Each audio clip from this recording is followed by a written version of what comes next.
Hey guys, Adam Menner here. Welcome to the Varsity House Gym Speed Series, in which we're going to break down complete free presentations that we made for you guys. And in this talk, in this particular video, we talk about why you should prioritize speed in your programming. Yes, strength is important. Yes, movement, biomechanics, respiration, all of those things are very important, but speed checks a lot of those boxes. And in this video, we talk about the number one reason why you should prioritize speed. So you guys are going to see that in the video below. If you guys have any questions or comments, please let us know. We'd love to hear from you. Enjoy. And we're going to go into the depths of why you select certain programming, why we program the way that we do, and how to take an objective viewpoint to things by looking at numbers and some data. So I'm really excited to deep dive this with you guys. Let's continue. So lecture objectives. Right? The objective of this lecture is to provide you guys with a model based on principles that you can adhere to that hopefully elicit similar results. Because it's important to be said, the results of your athletes are a byproduct of how much you care and hold them accountable. There is no system, principle, or preconceived notion that is going to allow you to get the best results possible, because training does not happen in a vacuum. In essence, everything works. So what is it that you're going to focus on? How do you direct your programming to get similar results? As we've said multiple times with all training resources, we're sharing our experiences and our viewpoints. However, we differ in most training facilities in that we've trained a lot of abilities in terms of from youth, high school, ESPN's top 100, to professional athletes, multi-sports, and actually this year's NBA first round draft picks. And so we use from a lot of data and experience in trying to quantify things, both physiological and psychological. We are trying to see objectively what truly works, and can we create a model that we believe we can teach to others that will elicit similar results here. So our lecture objectives for this particular module is to ensure that we provide you guys with a framework to work with, but then you guys can fill in the gaps based upon the information that you learn and what you guys see while working with your individuals. So lesson one, right? Why is speed important and why do we prioritize it? We truly believe that we've created a blueprint that will help you save time based on years of data collection, trial, and error. But in the modern world now, where you look at sports across the board, universally, speed is becoming the number one deterring factor in terms of if you're going to make it to the next level or not. The game across all sports is getting less physical due to the rules that are being changed. As a byproduct of that, your number one attribute that you have is being able to get from point A to point B the fastest. And when you understand that, when you understand what that encompasses, and like we talked about in other sections of this course, there are so many byproducts that happen because you develop your speed, your maximal ability to sprint. And so we're going to break down for you guys why we think speed is so important, why we prioritize it, coupled with obviously all of the other things that go into a great training program. Speed here at Varsity House, it's a process, and it's the same for everyone. As we've mentioned, since 2006, we've worked with over 1,000 individual youth and high school athletes. We worked with 50 plus ESPN's top 100 basketball players, whether that's doing different camps or neighboring partnerships. We've worked with 250 plus scholarship athletes, 50 plus high major schools, NFL, and this year, as we mentioned before, first round NBA draft picks. And so here's the deal when it comes to creating a training philosophy or program. You're going to have guardrails. You're going to have your left and right limits. However, the process must remain the same, because if you have a separate process for every single person that walks inside your doors, well, that's going to be an issue because you can't quantify it. There's no standard across the board. What makes somebody a novice? What makes somebody an intermediate? What makes somebody an advanced individual? And that's something that we're going to talk about in a fewer lectures, or in the next coming lectures, I'm sorry. So it's important to think, right? What is the pathway for a developing athlete looking to take their game to the next level?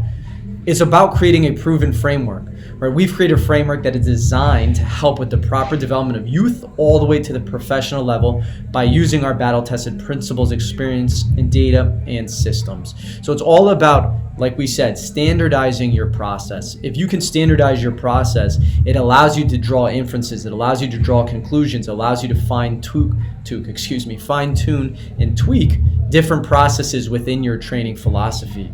Now, if you go out, and we're going to talk about this in creating your own training beliefs, if you go out and you begin to take different training ideologies, this is then where you need to feel and see, where does it fit?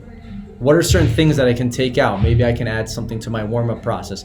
Maybe we layer in something into our speed and power. Maybe we add some new layers of strength. All of those things are going to play a role in how you develop an athlete over time, over weeks, months, years, periodically.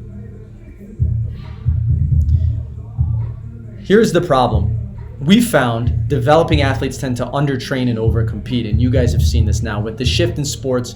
I wrote an article called The Youth Sports Epidemic. The issue that we see here is there are too many athletes starting at a young age beginning to participate in the specificity of sport. The basketball, football, baseball at ages as young as 5, 6 years old. And the problem is that you don't have this specific skill sets. You don't have a variety of skill sets that are going to allow you to play whatever sport well, because you need all of them. We talked about this in neuroplasticity. Having a wide variety of skill sets are going to allow that athlete to develop over time. If this does not happen, you're going to have overuse injuries. And overuse injuries are a byproduct of a bunch of different factors, whether it's overuse at particular acute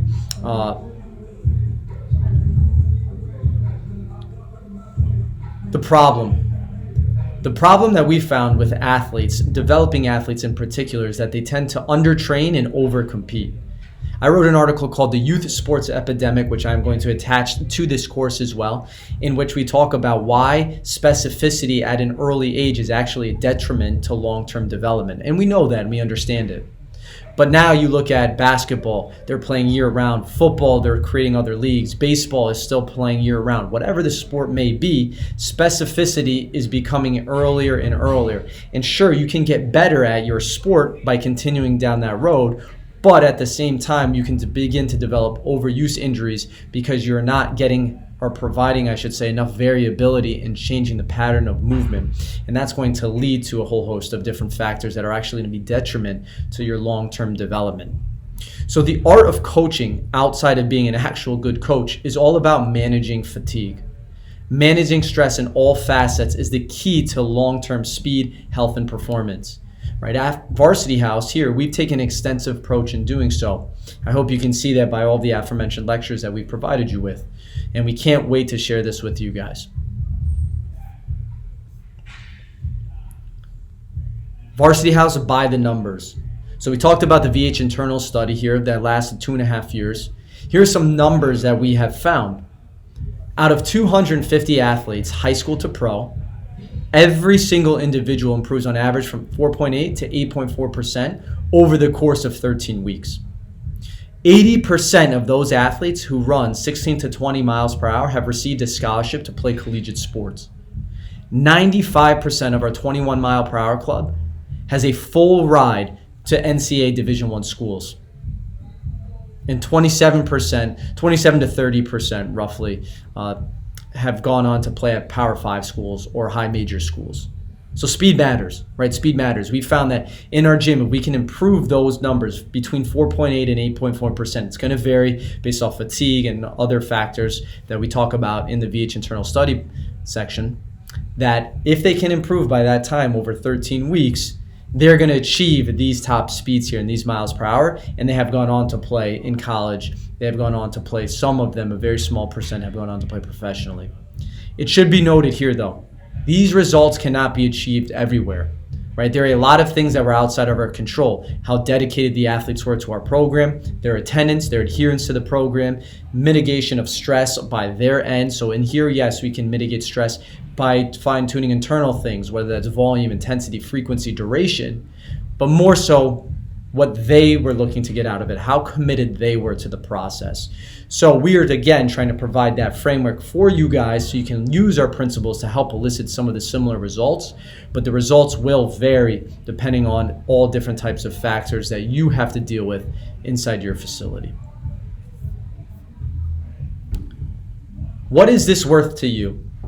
Developing speed could be your differentiating factor, whether you are an athlete or whether you are a coach. Because if you are a coach, teaching speed and getting individuals faster is a commodity. It is something that is highly sought after. It is something that is highly valuable because we can see in all of these testing parameters, whether they're high school testing, whether it's collegiate testing, professional testing at combines, that speed is a separating factor. From the youth level, speed could help you get onto your starting roster. In the collegiate level, speed could help you separate yourself and possibly get into the NFL, NBA, what have you. In the professional ranks, speed is going to help you perform your sport better and get you to sign higher paid contracts or contracts that are worth more money simply because you are faster, because you perform your sport better. Again, not speaking in absolutes. This is not the be-all, end-all, but speed is extremely valuable. Learning how to coach it, learning how to program it, learning how to monitor it as yourself, as a coach, will help you separate yourself from other coaches who simply don't understand the principles that we're going to be talking about.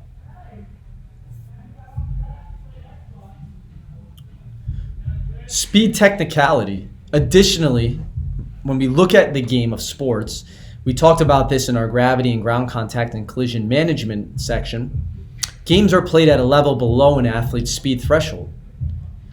For an example, if an athlete is capable of running 22 miles per hour, then running consistently at 20 miles per hour is only 91% of max capacity through a game, and still faster than most. This is why we talked about in our energy system development, having a higher capacity is very important because you want to be able to tap into that over the course of a game. That's called your lactic or your anaerobic speed reserve.